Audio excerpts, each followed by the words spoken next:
এই যে কয়েকদিন আগে একজন বলতেছে এখন আর গান শুধু মানুষের শোনে না, গান তো দেখে। কথা তো সত্য, এটাকে তো অস্বীকার করার কিছু না। এখন আপনি যদি এটার সাথে অ্যাডজাস্ট হইতে না পারি, এটা আমি ব্যর্থতা বলবো না, আমার পার্সোনাল চয়েস। আমার সাথে খারাপ কি করে দিতে পারেন? আমার সাথে যে নায়িকা ওপেন লাইভে এসে আমাকে বলছে যে এই ডিরেক্টর খারাপ, উনি অনেক রাগারাগি করে, আমার মনে হয় যে তো উপস্থাপিকা জিজ্ঞেস করছে কি খারাপ, বলে যে না উনি অনেক শর্ট টেম্পার, উনি রেগে যায়, ডিরেক্টর হিসেবে আরো কাম এন্ড কোয়াইট হইতে হবে, কারণ উনি তো ক্রিয়েটিভ কাজটা করে। আমি তার সাথে তার দুদিন পরেই কাজ করছি। আচ্ছা আচ্ছা, এগুলো গায়ে বাঁধে না? আমি কেন গায়ে বাঁধে? ওর যেটা বলছে তো সত্যিই বলছে। হ্যাঁ, আমার নিজেকে আরো সংশোধন করতে হবে। আমি ব্যক্তিগতভাবে ধরেন ওনার মন্ত্রী হওয়াটা হয়তো আমি চাই না, ব্যক্তিগতভাবে। আমি নিজেও চাইনি, আমি ব্যক্তিগতভাবে চাই না, কিন্তু ওনাকে না করার রাইটস তো আমার নাই না, সেটা কারণ এটা ওনার চয়েস।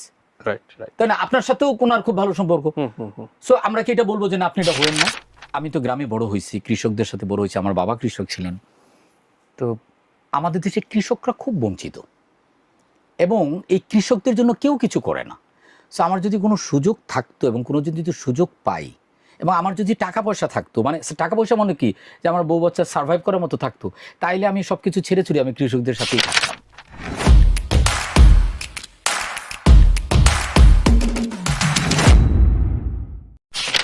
অনেকেই বলে যে সিটকম শিল্পের পর্যায়ে আসলে পড়াটা খুব মুশকিল, মানে না, ইন্টেলেকচুয়াল থটস এইটার সাথে আমি এটা আমি পার্সোনালি আমি এটার সাথে আসলে আমি একমত না। এটা হয়তো ডিবেট থাকতে পারে যে এটা কেন সিটকম কেন শিল্পের পর্যায়ে পড়বে না কেন, তাই না? তার মানে আপনি কি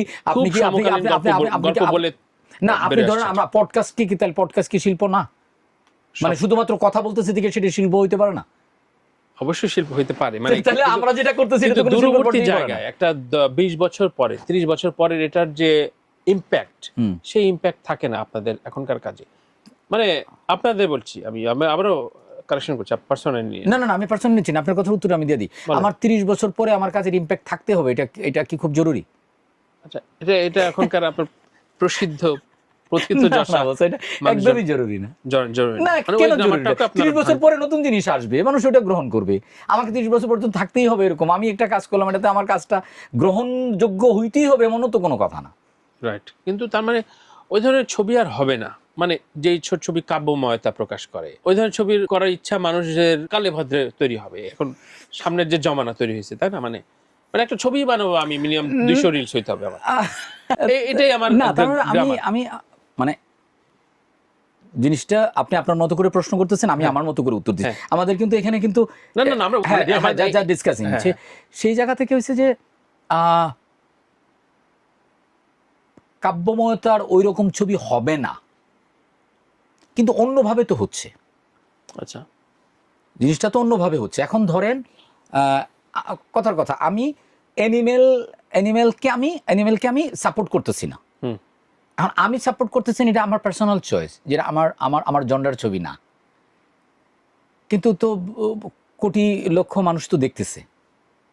রাইট, আর বিভিন্ন ধরনের কাজই হতে পারে। হ্যাঁ, তো এই ওর রুচিটাকে তো আপনি বলতে পারেন না যে ওর রুচির দুর্ভিক্ষ চলতেছে। মানে আমরা ডেফিনেশনে কিভাবে যাবো তানভীর, আমাকে বলেন? আমরা তো যেতে পারবো না। এখন কাব্যময়তার সেই ছবি, মানে ধরেন আপনি, তাহলে তো আমি যদি শুধু ফিল্মের ক্ষেত্রে না, আপনি তো কবিতার ক্ষেত্রেও বলতে পারেন, তাহলে জীবনানন্দ দাশের বোধ কবিতার মতো কি কবিতা আরো আসতেছে? তাহলে সেটা কেন আসে না? কিংবা হুমায়ুন আহমেদের মতো সব ক্ষেত্রে ড্রিল হয়েছে, সব ক্ষেত্রেই তো হচ্ছে। আমরা ভিজুয়ালটা বেশি দেখি, ভিজুয়ালের তো পাওয়ার অন্যরকম। মানে একটা কবিতার পাওয়ার আপনি শুধু কবিতা পড়তে হচ্ছে, আর একটা সিনেমা বা নাটকের পাওয়ার আপনি একই সাথে দেখতেছেন, একই সাথে আপনি শুনতেছেন, একই সাথে আপনি উপভোগ করতেছেন।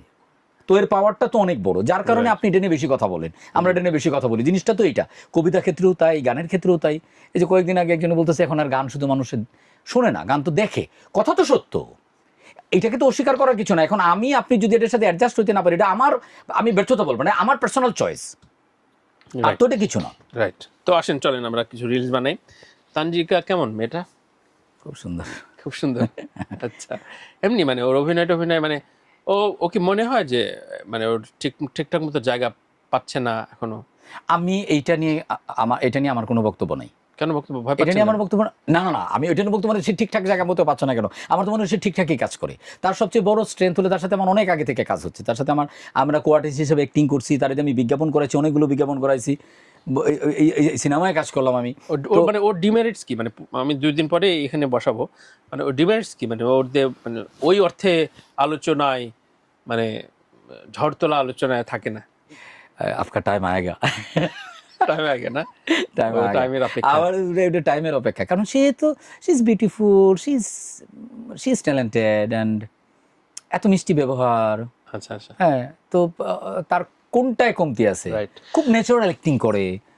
তো পারসা পারসা ভালো, ভালো, খুব ভালো মেয়ে। কোন নায়িকা খারাপ? আমার কাছে কোনো নায়িকাই খারাপ না। আমার সাথে খারাপ কি করে দিতে ধরেন, আমার সাথে যে নায়িকা ওপেন লাইভে এসে আমাকে বলছে যে এই ডিরেক্টর খারাপ, হ্যাঁ। উনি অনেক রাগারাগি করে, আমার মনে হয় যে তো উপস্থাপিকা জিজ্ঞেস করছে কি খারাপ, বলে যে না উনি অনেক শর্ট টেম্পার, উনি রেগে যায়, ডিরেক্টর হিসেবে আরও কাম অ্যান্ড কোয়াইট হইতে হবে, কারণ উনি তো ক্রিয়েটিভ কাজটা করে। আমি তার সাথে তার 2 দিন পরেই কাজ করছি। আচ্ছা আচ্ছা, এগুলো গায়ে বাঁধে না? আমি কেন গায়ে বাদ, ওর যেটা বলছে ওটা তো সত্যিই বলছে। হ্যাঁ, আমার নিজেকে আরো সংশোধন করতে হবে। সমালোচনা নেন ঠিক আমি তো খুব দারুণ ভাবে নেই। তো ধরেন আপনার এখানে আসার আগে তো আমাকে অনেকেই বলে তানভীর ভাই না যেতেছো, এটা কমন, আমার এটা আমার কেমন? আমি ক্ষেত্রে চিন্তা কমন। করি কি, আমি তো তানভীর কোনোদিন দেখলাম না এটা। আমি সে তো আমার ভাই ব্রাদার, দেখো পেছে ফেলাই দিবি কিন্তু। আই এনজয় আমাদের অত্যন্ত জনপ্রিয় এবং গুণী মানুষ মোস্তফা সরোয়ার ফারুকী। তো নিজস্ব গুরু যখন একটা এই লেভেলে চলে যায়, মন্ত্রী উপদেষ্টা লেভেলে চলে যায়, তা জীবনদের কি লাভ হয়? প্রচুর টাকা পয়সা, প্রচুর সরকারি কাজ করছেন নাকি টাকায়, মানে সরকার সচিবালয়ে চেকের পর চেক নাকি? না না না, আমার ওইদিন আমি ওই লাইনের না, ওইদিন আমি ওই লাইনের না। ওইদিন ইমেল কে ধরছে, হ্যাঁ কয়টা সরকারি চেক পাইছো, মানে একজন কমেন্ট করছে আমাদের এক সাংবাদিক। হ্যাঁ, ও আমি বলছি ইমেল কে পাইছে, মানে আমি ভাবছি ইমেলে দৌড়ছে, না ইমেল মানে দুদক দৌড়ছে নাকি? না ফেসবুকে, ও আচ্ছা, দুদক ধরে না, মানে আমি বলতে চাচ্ছি স্বাভাবিক অ্যাডভান্টেজ, একটা ফ্যামিলির বড় ভাই যখন একটা বড় আসনে চলে যায়, 2-1টা মিষ্টি বিরিয়ানি তো খাইতে পারেন আপনারা। আমার কাছে মোস্তফা সরোয়ার ফারুকী তো মোস্তফা সরোয়ার ফারুকী, আমার কাছে তো আর উপদেষ্টা না, তাই না? এই যে সদ্য নায়িকার মতো উত্তর তো দিচ্ছে না। এখন কি করব?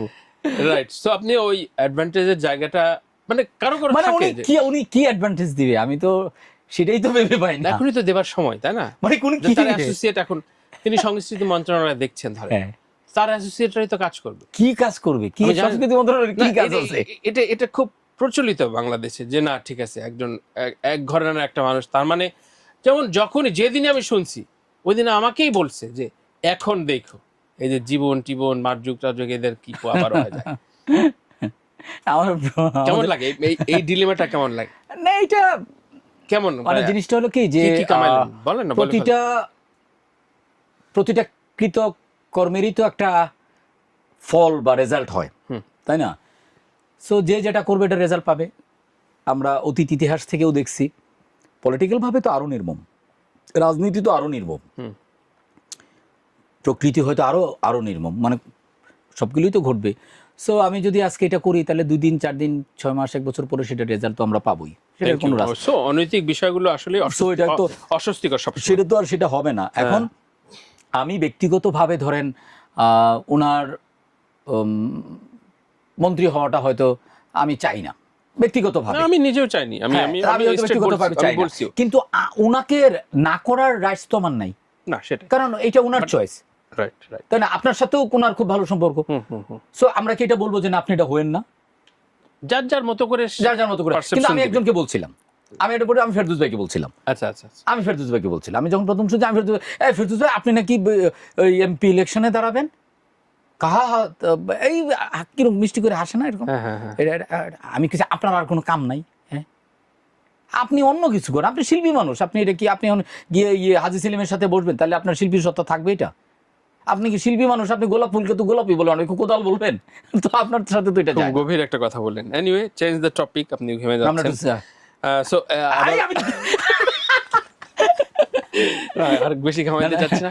এটা জিনিসটা হলো যে আমি যদি জিনিসটা খুব বেশি ফান করি, স্যাটার করতে যাই, তাহলে ভাবে যে ও না, এটা স্যাটারের বিষয় না, আসলে শিল্পী সত্তার এক একজনের এক এক রকম ভাবে দেখে। হ্যাঁ মানে এটা আমার কিন্তু রাজনীতি করার একটা ইচ্ছা আছে, সুপ্ত বাসনা আছে। তো বলে ফেলেন না। এর আগে যদিও আমি আওয়ামী সরকারের সময় আমি প্রত্যেককে জিজ্ঞাসা করছি এমপি হবেন কবে, এমপি হবেন কবে। না ওইটা না, আমার আসলে যেটা হয়েছে কি যে আমি তো ছোটবেলায় আমি না বুঝে ছাত্র ইউনিয়ন করতাম ক্লাস 9 থেকে। আচ্ছা আচ্ছা। তারপরে ইউনিভার্সিটিতে আসার পরে আর আমি সেটার আর কন্টিনিউ করি নাই।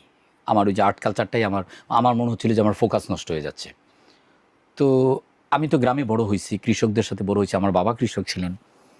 তো আমাদের দেশে কৃষকরা খুব বঞ্চিত এবং এই কৃষকদের জন্য কেউ কিছু করে না।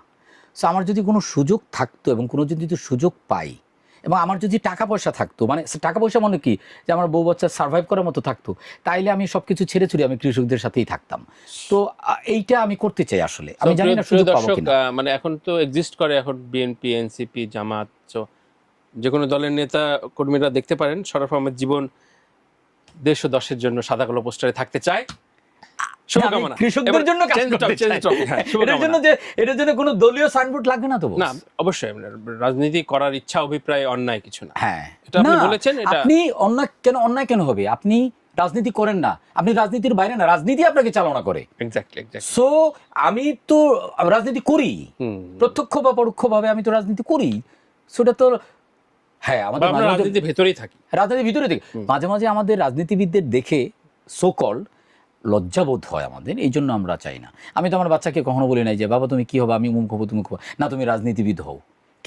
আমরা তো ওই শিক্ষাটা দিই নাই। কেন রাজনীতিবিদ হইলে কি হবে, কেন রাজনীতিবিদ হবা, এই শিক্ষাটাকে আমরা দেই, স্কুলে দেই, পরিবারে দেই, ব্যক্তিগতভাবে দিই, তাহলে তো আমি দিচ্ছি না। কেন দিচ্ছি না? রাইট রাইট, খুবই গুরুত্বপূর্ণ কথা বললেন। আপনি তো হালকা